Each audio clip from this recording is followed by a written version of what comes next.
Good morning, everyone. Welcome. So good to have you all here on a Tuesday morning. Thanks for being a part of this program. We're going to give folks a few more minutes to start wandering into our virtual space. If you all want to introduce yourselves via the chat, tell us who you are. Well, your name should be on your Zoom, but who you are, what company you're representing, where you're calling in from, that would be great.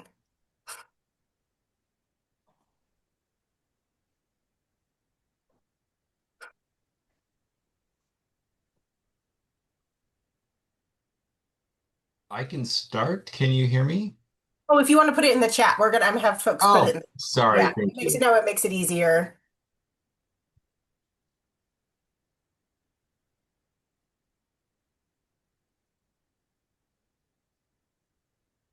There we go. I'll start the trend and everybody else can get it started.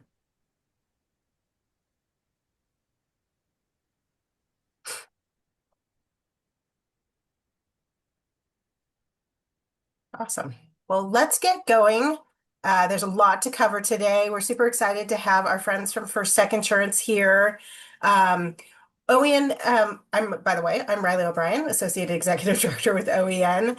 We put on the Startup Business Essentials programming because there are so many things that startups and founders and entrepreneurs need to know as they're building out their businesses. Not only from the front end of starting things off, but like midway as you're growing, as your business gets needs more support, as you're bringing on employees or expanding your infrastructure. There are so many things that you need in order to support your journey that we like to provide. Business essentials or things that you should know as a business owner and resources to be able to tackle those here in Oregon and Southwest Washington. And so, as a team of four, it's pretty hard for us to know all of those things. So, we rely very heavily on our partners, and we're happy to be here with First Tech to provide this conversation this morning about insurance, not only business insurance, but also personal insurance, things you need to know as a founder as you're starting your journey in order to support yourself financially. Because if something, God forbid, should happen, you want to be able to know what to do. So we're really excited to have Ryan and Emily and Aaron here to walk us through what it looks like. And I'm going to hand things over to Ryan and they'll be able to introduce themselves. If you have any questions throughout the program, please feel free to put this in the chat. I'm collecting them. If it's something where I feel I need to interrupt them, I will, but we'll have a selection of questions at the end, and then we'll have about 10-15 minutes of opportunity to do an open mic Q&A. So, Ryan, it's all yours. Thank you, Riley, very much for having us. Like Riley mentioned, my name is Ryan Campbell. I am a sales manager with First Tech Insurance Services. I oversee the Washington team. There's 7 agents up in Washington. I have 2 agents in Oregon and then 1 in the state of Georgia. So we'll kind of go in kind of where we're at in a few minutes. I've been with the insurance agency for about 9 years in different capacities. So I've kind of seen the agency grow and develop and evolve, which has been fantastic. Um, Also have Emily Baldwin here with us and Aaron Johnson. I'll have them come on and introduce themselves here in just a second, but Emily is the program manager with Insurance Services. She's been with us a short period of time, but it has made a huge impact and been a great asset to the team. And then Aaron is our business commercial agent in the state of Oregon. He's been with us for quite a while as well. Very knowledgeable, here to take a consultative approach to help small business owners. So Emily and Aaron, if you guys want to come on and introduce yourselves real quick, then we'll get started. Yes, I'm Emily Baldwin. Been about 20 years in insurance, worked for many different carriers, so love to help in any way that I can. First Tech is an amazing organization. I'm so happy to be a part of it. And I couldn't ask for better coworkers. Aaron and Ryan are pretty amazing guys. So looking forward to getting to know all of you on this call.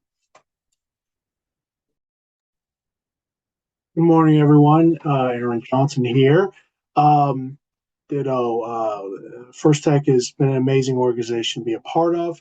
It's a real rare gem in the insurance industry to be a credit union that has an insurance agency attached to it. So it's been a great, great pleasure of mine to be associated with these folks. So I've been in insurance since about 2007 and done everything from commercial insurance to personalized insurance. And I'm glad that Ryan did say the consultative approach because we definitely take that, and I'll get into that a little bit later on. Thank you. Great. Thanks, Emily and Aaron, for that. They'll be speaking more broadly on this call as well. I'll give a quick overview and kind of an agenda, and then I'll kick it off to Emily and Aaron to kind of follow up with some additional stuff. So again, like Riley said, this is going to be interactive. So if you guys do have questions, make sure you're putting in those in the chat. We'll pause, to answer those questions as they come through, and then we'll definitely have some time at the end. So this is scheduled for an hour and a half. It may go an hour and a half, it may not. So just kind of depending on, how the flow works with the slides and then the questions coming in. So I will share my screen here and we can get started.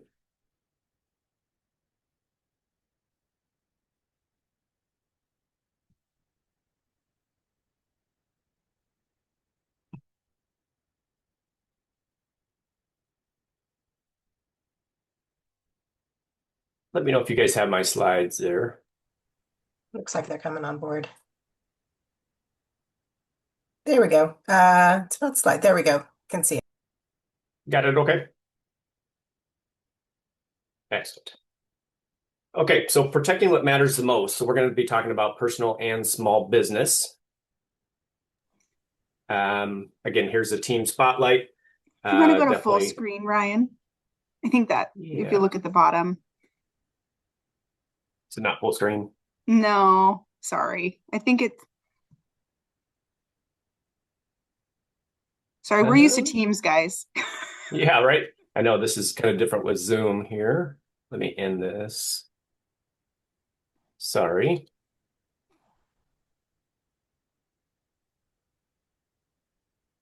What in the beginning?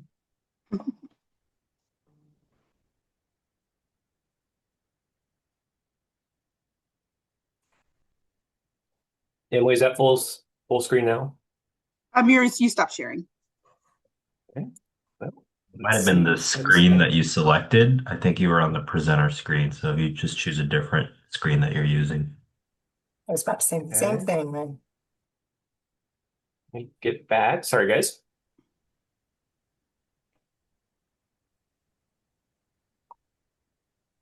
Let me know if this is any better. Perfect. Looks great. Got it okay? Okay.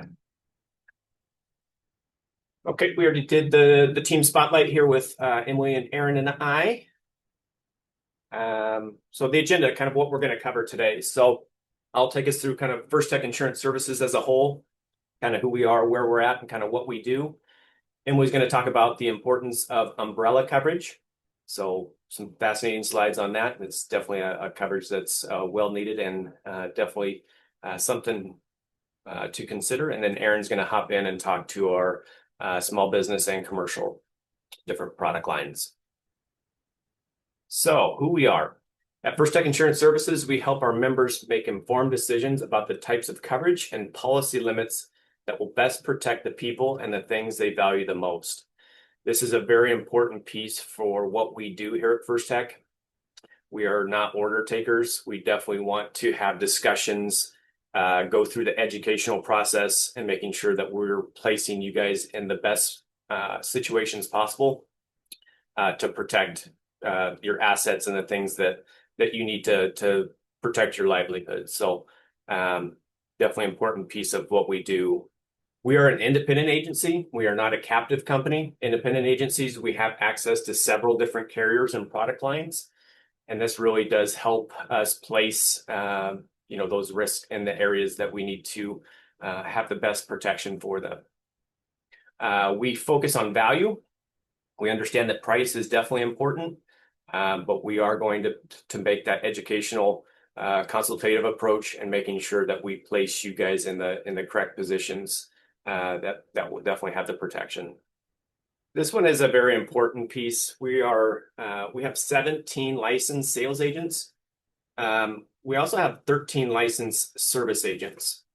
So this kind of separates ourselves from our competitors, where we handle everything in-house. It's not something that we sell you a policy and then you go deal directly with the carrier. We want that full service approach. If you guys need assistance, you come to us first and foremost, and we help you, through that situation of whatever it is. We have two licensed sales specialists that kind of protect our other states that we're licensed in. And then Aaron has a dedicated service agent on the commercial side as well. So Aaron and his service partner, Catherine, definitely, worked very, very close and very well together to making sure that you guys are well taken care of. Here is our map. So if you look at the 6 blue states, those are where we have licensed sales agents that represents those states and reside in. Our other states that we are in the green there, and I'm not sure how the colors come in on your guys' screen there, but we're in a total of 15 states. So our sales specialists and some of our other agents kind of protect those states. We're definitely evolving and growing and looking to have those opportunities in different states where our members at to meet their needs. So this map is constantly evolving and growing. The products that we offer, we have our main lineup of auto, home, personal umbrella. We do life insurance, renters, condos, boats, RVs. We handle everything. And then as Aaron will get into, and that's why we're here, is to talk about the small business and commercial insurance portion. You see the carriers on the right there. That is some of the carriers that we have selected. We work really closely with our carriers. Again, we are a licensed independent agency, so we could have access to even more than this. We do like to limit it to the carriers that we feel very strongly with placing as far as protection and our dedicated underwriters and commercial and how they're AM Best rated. You've heard us talk about consultative and educational approach. This is first and foremost. This is the meat of our agency. This is where we want to have conversations. We want to uncover and unpack, anything and everything that you need to protect yourselves personally and commercially. This is very important to us. We do not take the current policy that you have and match coverages. We like to go through and make sure that you guys are in the best situation possible if something were to happen, where those assets are definitely being protected. We have products to meet your needs based on this.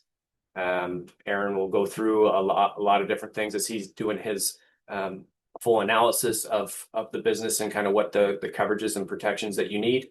Again, we have preferred partners. That goes back to our carriers that we feel very strongly with placing our insureds with if something were to happen and they do have a loss. Very experienced team. We're all tenured, been in this industry for a long period of time, some more than others. I'm not going to age myself, but we definitely have a wealth of experience and knowledge in this field. And then we're member focused. Our members are everything to us. This is, First Tech in general. We have a lot of members that we have insured with our agency, and we're here to protect and service our members, wherever we need. So I'll pause there before I kick it over to Emily and go through the umbrella coverage.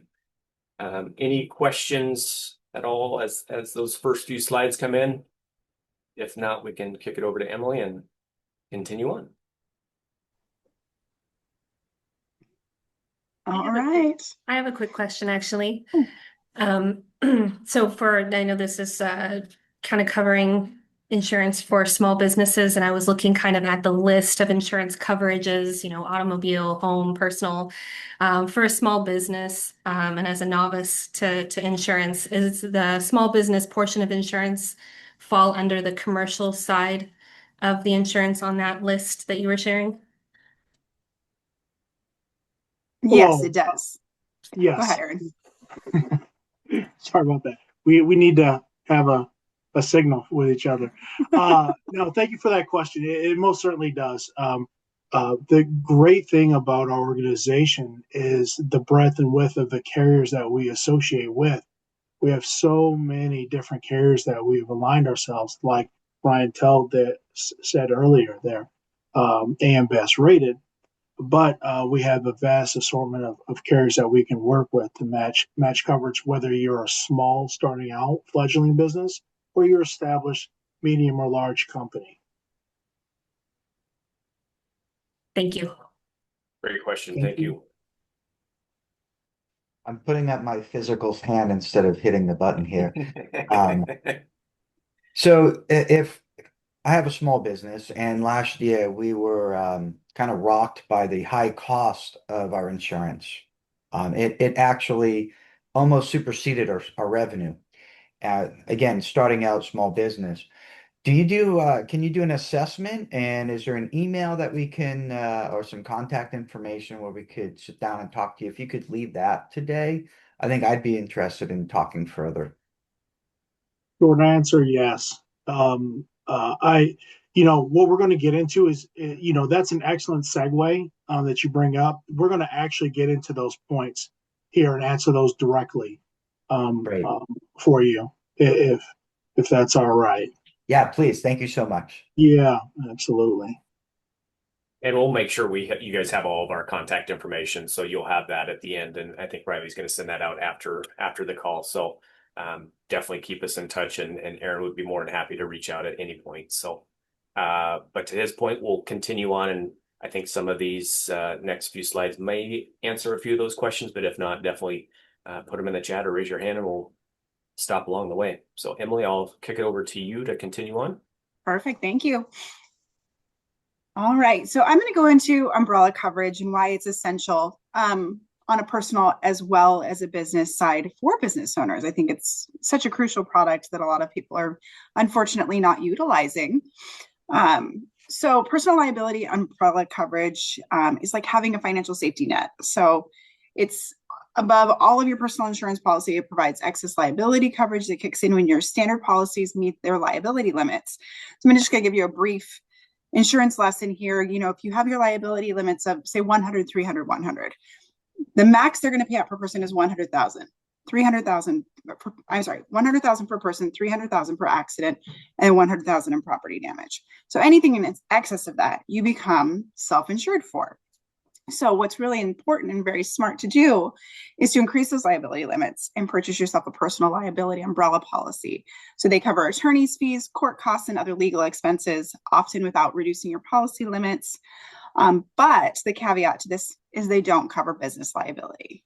So kind of go to the next slide for me. All right. So commercial liability umbrella coverage is extremely, extremely important, you guys. So to protect your small businesses from catastrophic liability claims, you need a commercial umbrella policy.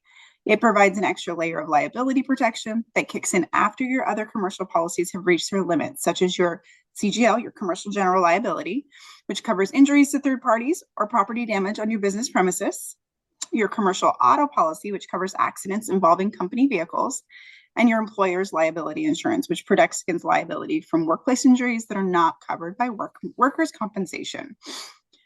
So as you can see, this is a very important coverage to have.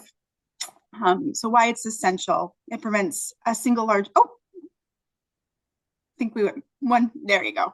Yeah, it prevents a single large lawsuit from draining your company's finances or forcing you to shut down, covers legal fees, like I said before, addresses gaps in coverage, and satisfies contracts, because some of your contracts with your vendors may require you guys to have higher liability limits. This is very similar to the personal side of things. It covers all of the same things. It's just personal versus your commercial in your commercial business. So kind of going down this list, I'll let you kind of read that, but it's extending your liability on both sides. So whether it's personal or commercial, it's going to extend your liability coverage. It covers your underlying liability or your underlying policies, which have underlying limits that are requirements in order to qualify for these policies. But it's protecting your assets, whether it's personal or your business related assets. So personal umbrella is only going to cover your personal activities, whereas commercial is going to cover business operations and professional activities. On the personal side, you can usually get from 1 to 10 million. And on the commercial side, they start at 2 million and can go up to 100 million, depending on your assets. They're not tax deductible when you have it a personal, but it's generally tax deductible as a business expense. And I saw we have a bookkeeper on here, so I'm hopefully happy to hear that that's a tax deductible business expense. The premium range for personal umbrellas is between $150 to $500 a year, so they're very accessible. It's not an expensive policy.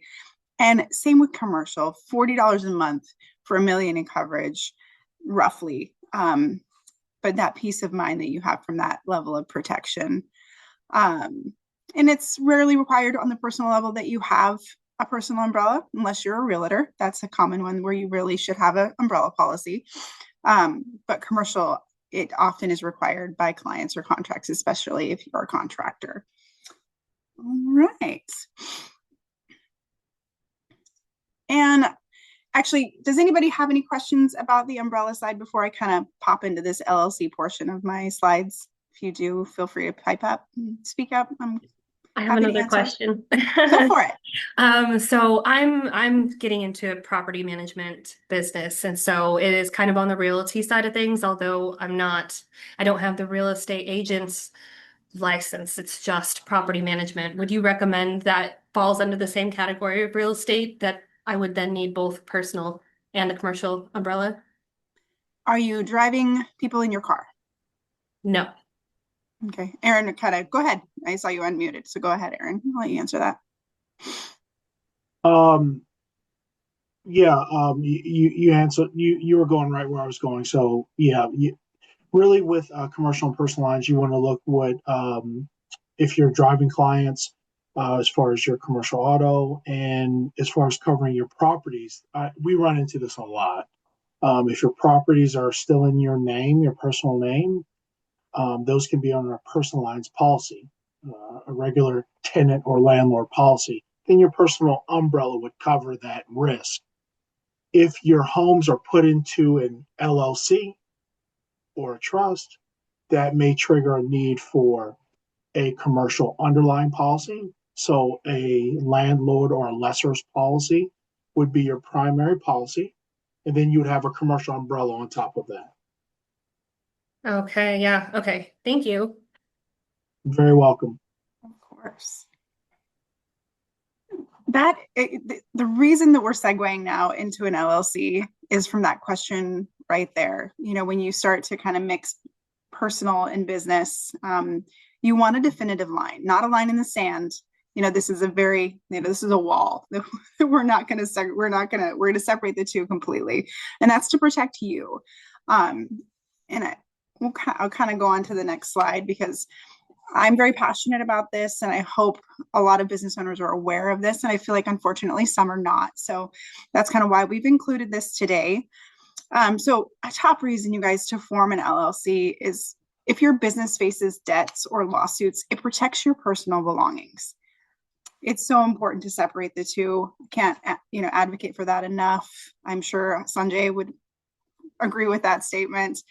We'll go on to the next slide. So when you're not separating your personal and business funds in an LLC, it's a serious risk that can lead to losing your personal liability protection, a concept known as piercing the corporate veil. Commingling finances turns an LLC into a gray area. So never commingle those finances. So where the legal separation between you and your business can be challenged, exposing your personal assets to business debts and lawsuits. It's always smart to also protect yourself personally, especially when establishing a new business, to account for these gray areas. So talk with business professionals, talk with attorneys, talk with bookkeepers, talk with CPAs, and make sure you're setting up all of those, gray areas, eliminating all of them. Because if somebody can Google you, they know what business you have. And that's kind of where, unfortunately, a lot of attorneys start. And typical, lawsuits start at 3 million on personal claims. That's what most personal injury attorneys will say is their starting point. So it's really important to eliminate that gray area and protect yourself and your business. So scenarios are kind of fun and scary all at the same time, but Say a woman slips and falls in a locally owned market after an employee mops the floor but fails to post a wet floor sign. She suffers serious injuries and sues the business for medical expenses and lost wages.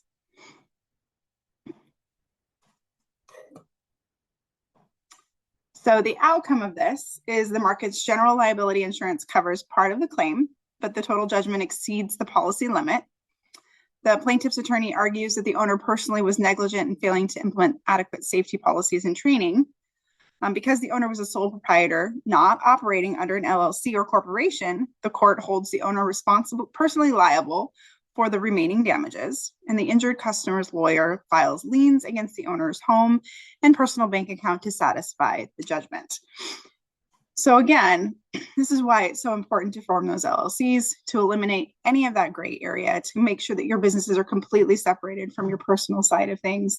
Again, consult an attorney, consult your CPA, make sure that all of that is set up for yourself to protect those assets, and then make sure you have those umbrella policies for your commercial side of your business, just to protect those assets that you've worked so hard to build. All right. And so a business sued after an owner's personal car accident. I thought this one was kind of an interesting scenario. So a small business owner operated a personal marketing firm, or a marketing firm, as an LLC. On a Saturday afternoon, she used her personal vehicle to deliver printed materials to a client because the courier service had failed to make the scheduled delivery. While driving to the client's office, she ran a red light and caused a collision that seriously injured another driver. All right. In the lawsuit, the injured driver sued both the owner personally and the LLC, arguing that she was acting within the scope of her business duties at the time of the accident. The plaintiff's attorney contended that even though it was her personal vehicle and personal time, the errand directly benefited the business. So again, you have couriers for a reason. Try not to ever mix the business with the personal side of things, to avoid that gray area. You always want to err on the side of caution.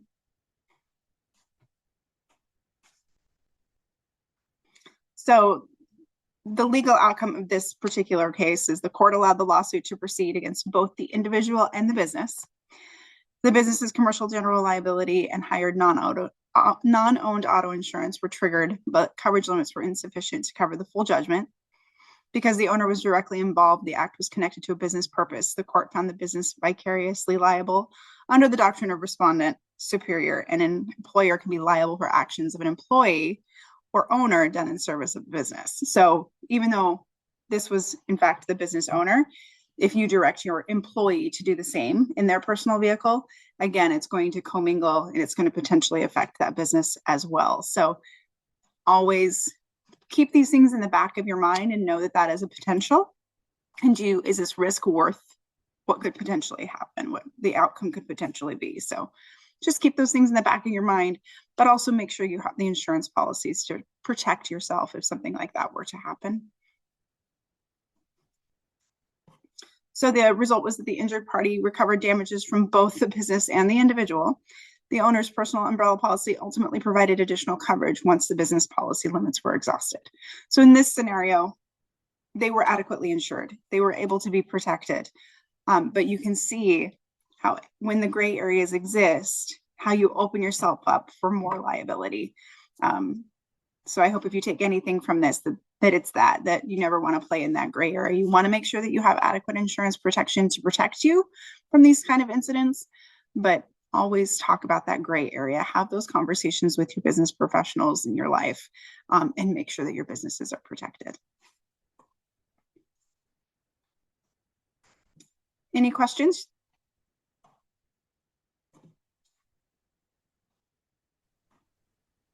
All right.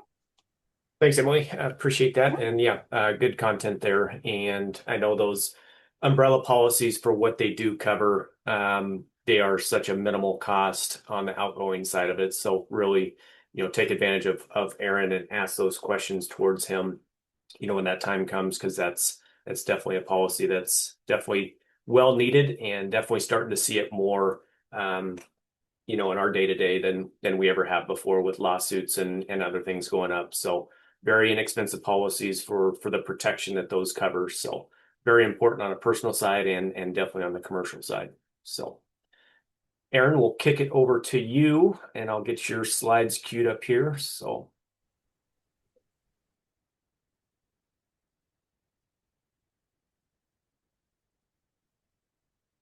Well, good morning, everyone. My name is Aaron, and I've worked with First Tech for about 8 years, and a fantastic organization. A little bit of a unicorn in the industry, like I was saying before. There's just not a lot of credit unions that offer insurance, and even smaller amount that offer commercial insurance options, especially with the vast array of carriers that we offer. But about me. I've lived in the Pacific Northwest since about 2001, and love it here. I am a diehard Ravens fan. I'm from Baltimore originally, so that's kind of what I bring with me from the East Coast. Um, but if you could move on, Brian, thank you.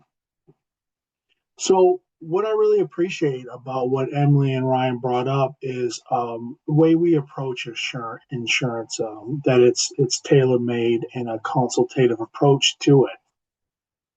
So we don't do cookie cutter insurance. I want to hear what your business is doing now, what you'd like to foresee for the future, so we can build something that can grow with your business.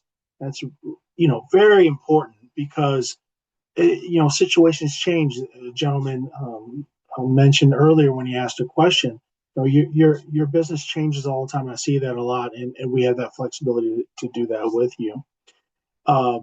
We specialize in business owners policies. I mentioned before LRO, lessor's risk. So all those um, landlords. E&O is a huge one that I deal with a lot. Errors and omission. That's going to be your professional liability. I have E&O, being an insurance professional. Many other industries will have errors and omission when you're giving professional recommendation. And we also do a lot of commercial auto insurance. We have many trusted carrier partnerships that they have to meet a mandatory minimum of rating for us to do business with them. Like I said, we take a consultative approach with our sales. A great deal of my day is the reason why I was thinking about this morning, why I'm so excited to meet with you folks, is because so many of the First Tech members that I meet with come directly from our new accounts department. So they can be fledgling businesses just getting started. They may not even be at the part where they're opening their doors or even close to considering insurance. They want information. So I get to meet with these folks when they're, just starting out. And actually, this is my favorite part of my job when I'm meeting with these new business owners, hearing about their passions, hearing about what they want to accomplish, what brought them there, and ultimately what they're concerned, what are going to be the bumps in the road that can knock them off track. And I love that I'm able to provide remedies for that, and provide them with the education. This product can help you. This can alleviate that concern, because small business owners are some of the hardest working people. And one of those ways that you want to alleviate that stress is not having to worry about insurance. And I get to do that. So I have a great team that we talked about. You've already met Ryan and Emily, but um, my coworker that I work with mostly is Catherine Berkey. We're a 1-2 punch. I'm on the sales side, so whenever someone needs a new policy or a consultation, I'm there to help them. If we earn your business and you decide to work with us and get commercial insurance or personalized insurance with us, I introduce you to Catherine. Because she's going to be the person there that's going to be able to manage your live policy. So if you need to make any changes to your policy, she's ready there to handle that quickly and professionally. That's really going to be another thing that's going to differentiate us to a lot of other carriers or insurance agents, and not throw you out in the wild when you have a billing question. We have a live person that you can call and talk to about those concerns. If you would go forward for me. Thank you. So here's what a business owner's policy covers. So general liability, that's going to cover third-party claims for bodily injury, property damage, of personal advertising injury, libel and slander, which has become a large thing these days, especially with social media. And this applies to injuries the customer might sustain while they're on your business property. Another thing the BOP is going to cover is the commercial property. It's going to cover your physical assets, including business that you own or lease, which is huge, and equipment, furniture, inventory, supplies from damage or loss. A couple of the common perils are listed there of fire, theft, and vandalism, but that's not exclusive perils. There's many other perils that this commercial property is going to cover against. Another big one that I want to talk about is the business income, because if there is a covered claim that interrupts your business owner's policy can help replace some of that lost income. So it's going to provide financial assistance if your business is forced to close temporarily due to a covered property loss, and just help weather that storm, because obviously you can't do business if you have a fire and you can't operate your business. You could advance that slide, right? Thank you. Now, there's, although BOP is very comprehensive in its coverage, there are some specific things I'd like to point out that it doesn't cover. Professional liability. If that was a need of yours, we would put that in place with an E&O policy, errors and omission, that covers claims that result from your professional recommendations. Workers' compensation, that's a huge one. In Oregon and California and Idaho, workers' compensation, we have a lot of carriers that will offer workers' compensation. That's going to protect your business from costs associated with employees injured or illness that occurs while on the job. Commercial auto, again, pretty straightforward. That's going to be its own separate policy for the commercial auto. Cyber liability, I'm so glad this is up there. This is such a huge growing risk that's growing with phishing scams and stolen identity. We have specific products tailored for personal lines and commercial to help with your cyber liability. And it helps protect against liability and costs associated with data breaches, hacking, and other cyber attacks. Another common perils that are not covered under either a personal lines policy or commercial are going to be flood and earthquake damage, especially in the Pacific Northwest. I know that's a hot topic with earthquake coverage. So, standard policies typically exclude these perils of floods and earthquake. Now, they can either be added on as an endorsement on the policy or get separate policies altogether. And each situation would mandate whether we were able to add on to your existing policy or get you a separate policy to cover that peril. Employee dishonesty covers loss from theft or fraud committed by employees. So that's another add-on that we can add on to your policy. So who needs a BOP? Retail stores, restaurants, professional offices, wholesalers, landlords, commercial property, service providers, and contractors. Typically, smaller or medium businesses will get a BOP, a business owner's policy, because it's going to be very comprehensive. All the bells and whistles are going to be added in there, and the insurance carriers want to have kind of a small risk in order to put a BOP with that. If you're a larger company, or maybe it's a complex industry that you're within, sometimes we'll have to get you a general liability policy and put it together. So it'll end up looking like a BOP, but we'll have to add all these things in together. So that's why I take that consultative approach to meet with members and see what your business needs and how to best protect you.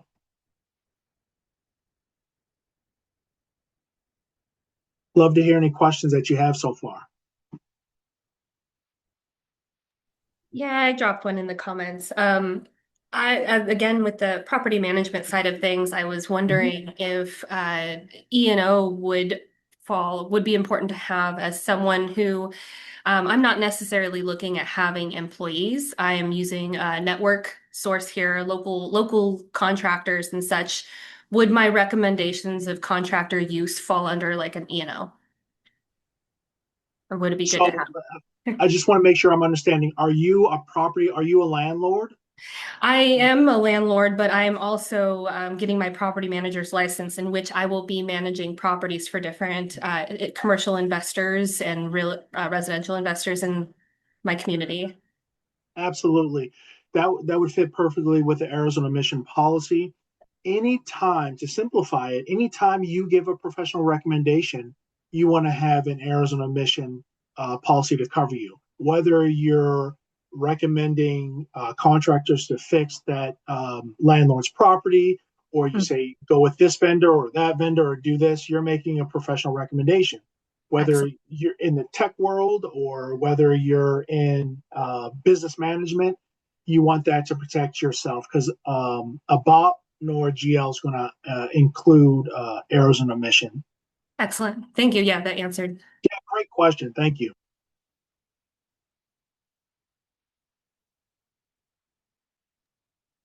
Any other questions on the bot portion, or otherwise we'll move forward with the next?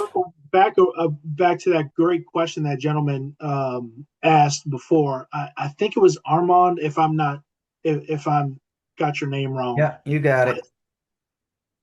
I think your question was because your insurance premium was almost outstripping your revenue, and kudos to you to realizing the value of insurance. But this is a real sticking point that I talk with members all the time, is because they're starting out their business and they don't have this treasure trove of cash. And a lot of times a business may be struggling. They don't have the income to pay for insurance. So again, that's why I like that we have these many carriers to look through, because carriers change premium all the time. There may be an opportunity to move you to another carrier that can offer you a more comprehensive package, and you can drop a line or two that you're doing, and that can be a premium savings option there.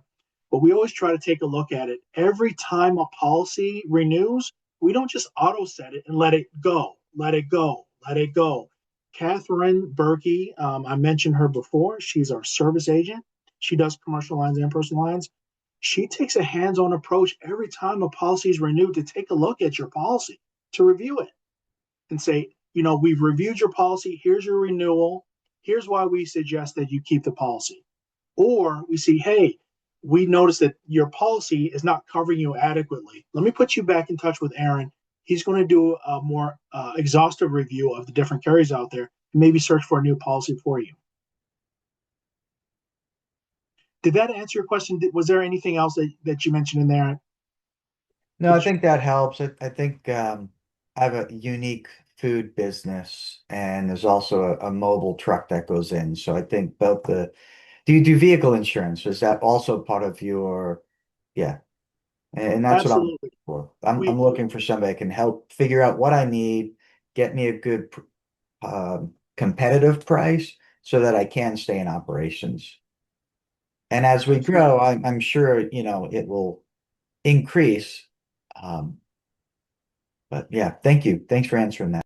Absolutely. My light dimmed on me there. I don't know what happened there. I'll figure that out.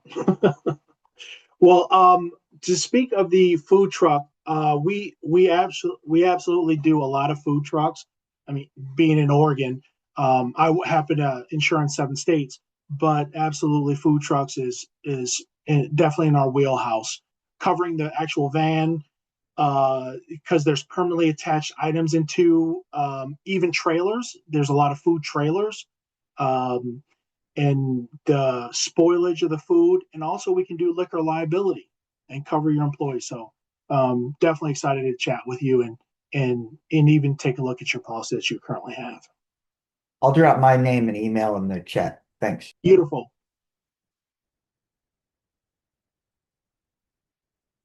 All right. So Lesser's risk, this is near and dear to me. I have a couple of rental properties. So this is really, this is a really common way that people get into business for themselves. You buy your first home, you don't sell it, you rent it out, and you kind of start your journey being a landlord. So we have a lot of members that do this on a small scale, and I've got a personal client that has 16 different properties. So there's all scales and smaller ventures like myself that just have a few properties. So a lessor's risk provides liability and property coverage to owners who lease a significant portion of the commercial building to tenants and protects a landlord from risks associated from tenant occupied spaces in common areas. And these buildings can be bakeries to auto mechanics, whatever you're leasing your building to do, we can um, uh, most likely extend coverage for your building, no matter what industry you're renting to your tenants that are doing inside your building.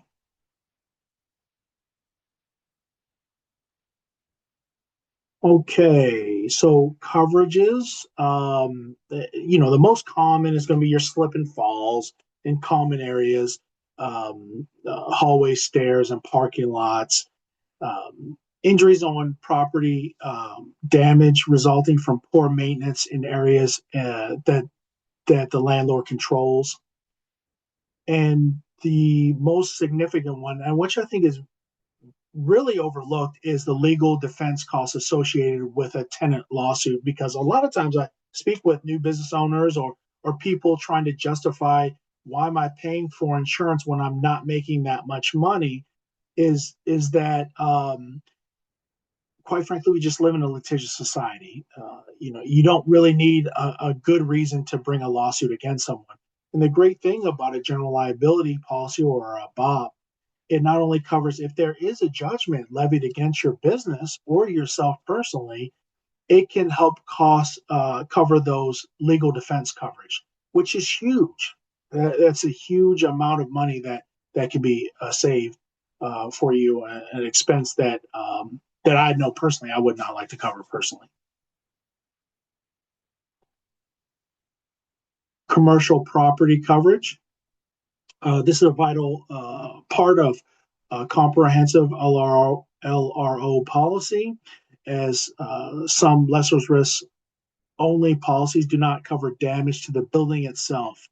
Commercial property coverage protects the physical buildings from perils such as the basic ones: fire and smoke damage, wind and hail, ice. And you can go down the list and see the things that it covers. But generally, when I meet with folks, that's why I ask those questions. What kind of keeps you up at night? And there's really not an insurance policy that's going to cover from every risk. That's why I want to get to know what you're concerned with in your particular industry. What's likely to happen? Because what's likely to happen in a LRO policy when you're a landlord may not be the risk that you're concerned with if you're a tech consultant. So we definitely take that consultative approach to that. Brian, if you could, thank you. All right, common things that the lessor's risk does not cover. So the tenant's business property, third-party claims, and tenant negligence. And a lot of times I recommend, if you're a landlord, when you make your lease, make sure you make your tenant get a renter's policy if you're renting out a home or a condo or an apartment or something like that. And definitely, if you are a landlord and you're renting out your commercial space, make sure your tenant has a general liability policy to cover both of you. When you do that, make sure that you're named on their policy as an additional insured.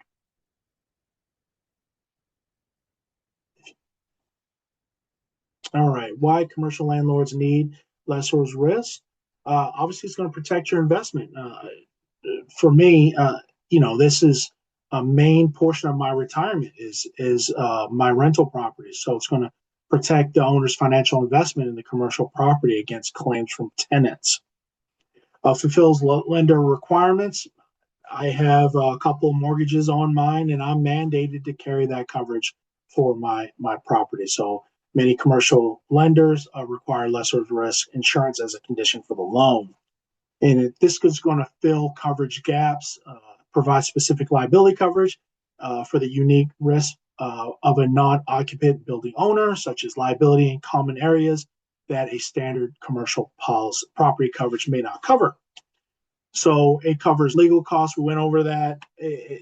We kind of go over that again because it's so important and so vital that potentially your legal costs can be covered by your policy. So that's not covered on. That's why you need a landlord's policy. You could tab through. Thank you. So key takeaways for landlords. Even if your tenants have their own insurance, you still may face significant liability as the building owner, especially for common areas and structural issues. To ensure comprehensive protection, landlords should have a robust lessor's risk insurance policy and require tenants to name them as additional insured on their own liability policy.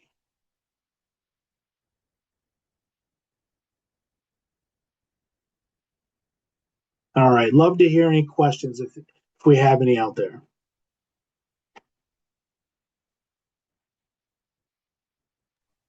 Looks like we have one in the chat. What makes you see founders make their later, what mistakes do you see founders make that later lead to denied claims, higher premiums, or unexpected personal liability? I would say underreporting things. So I would say underreporting revenue because I think people are trying to make sure that they're getting the best rate and they want to make sure that their premium is lower and they may underreport their revenues, especially in workers' comp. It's all driven over what your payroll is. And the nightmare scenario that I viewed was that someone wildly underreported their payroll and got back charged from insurance that coverage because they would have covered that loss for workers' comp, but they did an audit of the payroll and adjusted the premium, so they got a huge bill all at once. So just having, and a lot of times the business owners that I'm meeting with are not even trying to lie to me or mislead me. They just may not know. So when we get together, have your ducks in a row, understand what your business numbers are. And if you don't know that, get it back to me so we can make sure we cover you adequately. Hope that answered your question. Yeah, and then there was another question, Aaron, in the chat. Armand wanted to know if for landlord and property, are you restricted to Oregon only? What was the question? Am I restricted For to landlord and property, are you restricted to Oregon only? I'm sorry, I'm not following the question. Am I Do only? you cover properties in other states, Aaron? Other states? Yes. Yes, we can offer all those, that map. That's also going to be sent out. Ryan is going to send out the map that we write insurance. I write Great. insurance in 7 different states. So Washington, Oregon, California, Idaho, Colorado, Arizona, Texas. So all those, I'm professionally licensed in those states. We have, and I can write personal lines insurance and commercial insurance in those states. We have other agents that are licensed in other states that I'm not appointed in to write personal lines insurance. But we'll get that map out to you. Thank you. Yeah, absolutely. And the final question in the chat is, how will insurance needs change as folks hire employees, sign customer contracts, or raise capital? Oh, I love that question. I ask everyone to think of your insurance policy as a living document that can always be adjusted. So it's hard to keep that in focus. So what I try to stress to members that I meet with is that whenever there's a change to your business, think of your insurance, think of your tax person, and give those appropriate professionals a phone call. Let them know, because we're here. We want you to be covered. One of the best things we have is we have a meeting with we have a sales group, and we go over claims of the week, and we get to hear about when claims actually covers our members. So we want to stay on top of those things. So being proactive. Hey, I'm thinking about hiring on people. What do you think that would do to my policy? Um, ask the question for us. We'd love to sit down. Just because we've sold you a policy doesn't mean that we won't have a consultative call in the future for you as it goes on. So please reach out to me, email me, call me. We love to chat. In that same vein, Aaron, how often should you be hearing from your insurance agent? That's going to really change between industries. So again, anytime you have a change to your particular business, give us a call, and you're not bothering us at all by shooting us a quick email like, hey, I think will this affect my business? And I can look it up and say, oh no, that won't affect you, but a good question. Or like, yeah, let's schedule a talk. Let's discuss this further because we may need to adjust your policy. So keep that in. There's just going to be some industries that need more attention. If you're a truck driver, you may be going into different places and you need a certificate of insurance every time you go in. If you're a contractor, you may contract with a different subcontractor, and you may need proof of insurance all the time. So those industries need touches a lot, and Catherine does a good job of responding to those requests. So every industry is different, but we have a great team that can to help you out, whether you're an industry that needs a lot of attention, or you may need a couple touches a year, or maybe sometimes you're just getting a touch from us in an annual review.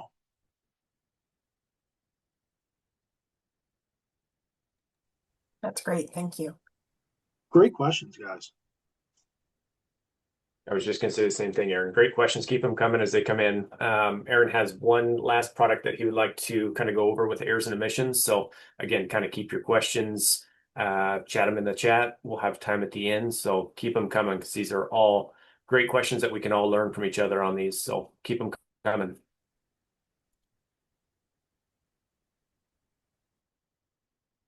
Errors and omission, this term is going to be interchangeable with professional liability. Errors and omission, also known as professional liability insurance, protects businesses from legal claims by clients who allege that a professional mistake or oversight or negligent action caused them financial harm. It covers legal defense costs, settlements, and judgments, even in cases where no mistake was made. So I really like to point that out, whether it's a professional mistake or that professional just missed it. It's really robust coverage, and it's vitally important whenever you're making recommendations to your client to do this or do that. You want to make sure you have that to cover you, because a lot of times people, make that assumption that, hey, I have a general liability policy, I'm covered. And in fact, you're not for your professional recommendations. Vitally important. So covers negligence, failure to perform promised services. That's going to be a little bit different than a bond. Those also touch on that. I'm happy to go over that if anyone has any surety bond questions. Also covers misrepresentation, violations of good faith and fair dealing, omissions and administrative errors, copyright infringement, libel, and slander. What E&O doesn't cover, it's not going to cover the things that are generally covered under general liability or the BOP. So like bodily injury, intentional acts or fraudulent acts, workplace injuries, which are going to be covered under a workers' compensation, employee discrimination or harassment. This is a huge one. EPLI. I had a family member go through that who had a longstanding contract, and he had a huge EPLI claim many years ago. So you want to make sure you have that coverage in place for hiring and firing employees. Data breaches and cyber crimes through some technology E&O policies may offer limited protection. Cyber insurance is needed for comprehensive coverage. And who needs it? Any business or professional that provides a service or expert advice for a fee should consider E&O insurance. And a list of some of the industries that I've mentioned previously, your bookkeepers, consultants, real estate agents, insurance agents like myself, architects, engineers, tech companies. That's a huge one these days. I provide a lot of errors and omission for tech companies, lawyers, healthcare professionals, and the list goes on and on and on. So some common errors and omission claims. An accountant makes a calculation error on a tax return leading to a financial penalty for the client. That's a real case scenario. Real estate agent fails to disclose important information about the property, causes the buyer to face costly repairs later. A website developer misses a critical deadline outlined in a contract, which causes a client to lose business. Marketing consultant provides advice and results in a public relations crisis for the client, causing a drop in sales. And finally, an architect makes a design flaw that requires extensive and expensive corrections during the construction project.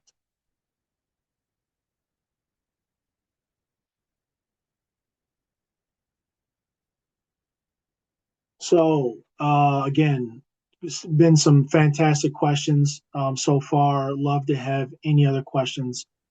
And if they've come up in the chat, I can't see the chat. If anyone could let me know. I think we tackled all the ones that are in the chat. If anybody has any questions, feel free to unmute yourself and ask those questions. Hi, I'm under the weather, so hopefully my voice stays with me here. But I'm curious if I feel like this is one of these really tricky questions, but if you have like a general range for what E&O and a business owner's policy costs, what the premiums are. Yeah, I saw for the commercial liability umbrella insurance, but I'm curious for the others. Sure, fair question. And again, that's going to depend on the industry because what else is errors and omission is medical malpractice. So a doctor has to carry E&O. It's just called medical malpractice. Physicians E&O is going to cost many thousands of dollars a month. Errors and omission for me may cost 40 or 50 bucks a month. So it's industry specific. So typically, I'll see a errors and omission policy anywhere from $700 to $1,500. Is that's going to be the variance I'm going to see in the industries that I see most often. Thank you so much for that. That's really helpful. Oh, you're more than welcome. Yeah.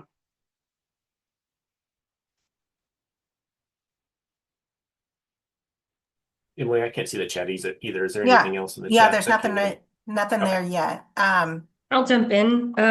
As a new business owner, just getting started and just really researching the different types of insurance and offerings that are out there. Really excited to see this pop up in the same week I'm doing my research. But as far as like next steps or moving forward, I'm someone who doesn't have any customers yet. Well, what point is it good to get set up with insurance? Like, should I just do it now in anticipation of customers coming? Or should I coordinate that closer to like business day start? I run into that question a lot. So very good.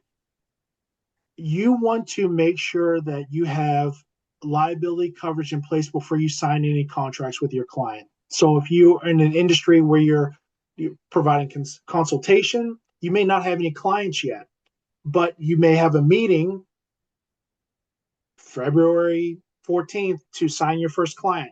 You want to have insurance in place before you go to that meeting to make sure that your errors and omission and your general liability are in place. Even though it's prior to you getting paid from that client, you want to make sure that you have insurance on the books prior to you getting into a legal Conversation. contract with your client. Makes So sense. I speak with a lot of people, and they don't open their doors for a year. I spoke with a restaurant that's also going to be a brewery. I spoke to them originally in 2023, and I didn't actually execute their policy until 2024, the middle of 2024. That's when they got closer to needing their policy, when they got their permits to build and things like that. Okay. So if I do, it's funny you say February 14th. That is a hard deadline for me coming up. So it would be best to get something set up ASAP if February 14th were an actual start date. Absolutely. You've got a little bit of time, but not a lot of time, Right. because Yeah. you want to look at and make sure what you get. Commercial insurance underwriting timelines are much longer than personal lines. If I was writing your home and auto insurance, I probably can have in a 20-minute talk with you, gather all your information, and bind coverage right then and there. As long as everything lines up. Right. But with a commercial policy, depending on what industry, it may take me 3 business days to get a quote to you. There's certain industries that are very complex where I need 30 days in order to get the quote to you. Okay. So being proactive is definitely a hallmark in the commercial insurance lines. Excellent. Okay. Thank you. There was another question in the chat, Aaron. Are there Oregon-specific regulations or coverage requirements of which folks should be aware, such as workers' compensation, paid leave, or industry licensing? Well, Oregon can be a little bit more litigious than other states. So I wouldn't make sure that I would have proper coverage in place like EPLI, because, if a former employee were to say that you fired them because of a protected clause, whether that be sex, religion, race, those type of things, you would have that coverage in place. I don't know that Oregon would necessarily have any laws on the books that would be different than like Washington or California. There's going to be some variance there, but maybe Ryan or Emily, if they know any, they can chime in there. But I don't know of any specific to the state of Oregon that would generally need to be aware of.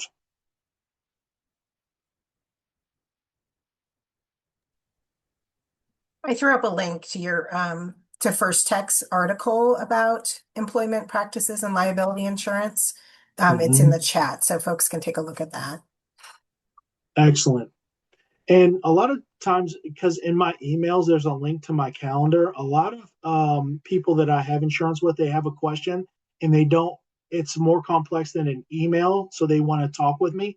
They go right into my email and they log some time with me, and they get a half an hour. And many times as you want to, they log that half an hour to have a quick discussion, and they see what's open in my calendar, nail me down for that time, and we have a conversation.